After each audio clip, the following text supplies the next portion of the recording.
சிறகடிக்க ஆசை பார்க்குறோம்ல, அந்த சீரியலில் ஒரு வித்தியாசம் கண்டுபிடிச்சிங்களா எல்லாரும்? கண்டுபிடிக்கலையா? தொடர்ச்சியா அந்த ரோகிணி எல்லாரையும் சீட்டிங் பண்ணிட்டு வர்றா. யாராலுமே கண்டுபிடிக்க முடியல. அது எப்படி சொல்லுங்க? தெரியலையா உங்களுக்கு? நான் சொல்லட்டுமா? அவ கரெக்ட்டா மெயின்டெயின் பண்றா. எப்படி பொய் சொல்ல மெமரி பவர் ஜாஸ்தி. இவங்கள்ட்ட சொல்ற பொய்ய அவங்கள்ட்ட சொல்லக்கூடாது. பயங்கரமா சொல்லிட்டு அதுல ஒரு ஓட்டம் தெரியுமா?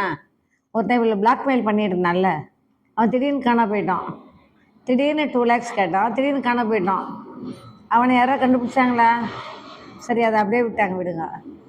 இந்த கிறிஸ் இருக்கான்ல, அவன் அவங்க பெரியப்பா, பெரியம்மான்னு இப்ப 2 பேரும் வந்துருக்காங்கள தேடிக்கிட்டு. அவங்க வந்திருக்காங்க இவங்க வீட்டுக்கு. இவளுக்கு தான் வசதியே இல்ல. வளையல் கொண்டு கொண்டு அடகு வச்சு குடும்பம் கூப்பிடுறாங்க. சொத்து எழுதி தரேன். போ வேண்டியது தானே? ஏன் போகல? எதனால தெரியுமா? இங்கே மனோஜ் வேணும். மாமியாரோட சொத்துன்னு அங்க போயிட்டா, மனோஜ் பார்க்க முடியாதுல்ல. அதனால தான். அவங்க பக்கம் போயிட்டா மனோஜ கட்டிக்க முடியாதே. நான் எப்படியோ போராடி அவன் தான் வேணும்னு சொல்லுவேன். டைவர்ஸ்ன்னு சொன்னான்ல. டைவர்ஸ் குடுக்க மாட்டேன்னு. அதுக்காக தான். இந்த கதை எப்படி போகும்னு நீங்க நினைக்கிறீங்க? மனைவி கூட சேர்ந்து வாழ்வான்னு சொல்றீங்களா? இல்ல மாமியாரோட சொத்தோட அப்படி போயிடுவான்னு சொல்றீங்களா?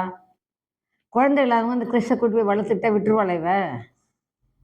நீ விடுவீங்க, விடுவா அப்படின்னு சொல்றீங்களா? விட மாட்டான்னு சொல்றீங்களா? எப்படி சொல்லுங்க? நான் என்ன தெரியுமா சொல்றேன்? அவங்க சொத்தெல்லாம் எழுதி வாங்கி வச்சுப்பா. மனைவி இவள்ட்ட மனசை மாற்றி எப்படியாவது பேசி அவளை டைவர்ஸ் பண்ணாத அளவுக்கு வச்சு இவளுக்கு கூட சேர்ந்துக்குவா. பண்ணதெல்லாம் தப்புதான்னு சொல்லிட்டு. சொத்து வந்துடும். கம்பெனி இம்ப்ரூவ்மெண்ட் பண்ணிடுவா. அப்படிதான் நான் நினைக்கிறேன். நீங்க என்ன நினைக்கிறீங்க?